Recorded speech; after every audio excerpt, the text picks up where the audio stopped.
В 0 часов 17 сентября активная агитационная фаза кандидатов на выборы в Государственную Думу и главы Республики Тыва окончена. Как сообщил председатель избирательной комиссии Республики Олег Фортуна, серьезных нарушений в этот период не выявлено.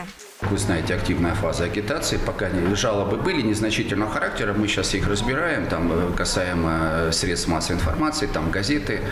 Мы сейчас эти факты рассматриваем, и на заседании будет принято решение, были ли там нарушения агитационные или не было. Эти вопросы сейчас в стадии рассмотрения.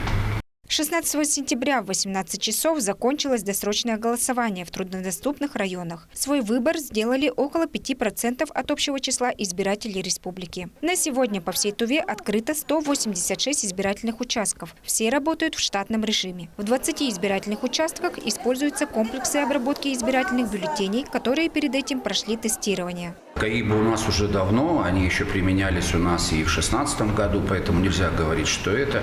Мы их как-то так пытаемся расположить, чтобы наше население понимало, что есть иные методы голосования, не только традиционные при опускании в урну, но есть еще эти комплексы обработки избирательных бюллетеней, которые сами считывают информацию. 187-й участок будет работать один день, 19 сентября. Он организован для ковид-положительных граждан, которые лечатся в инфекционном отделении. Их голоса будет считывать КАИБ, а бюллетени из красной зоны по соображениям безопасности вынесут только через 4 месяца. Алдынкас Буян, Буян Мунгуш, Ангарожев, Тува, 24.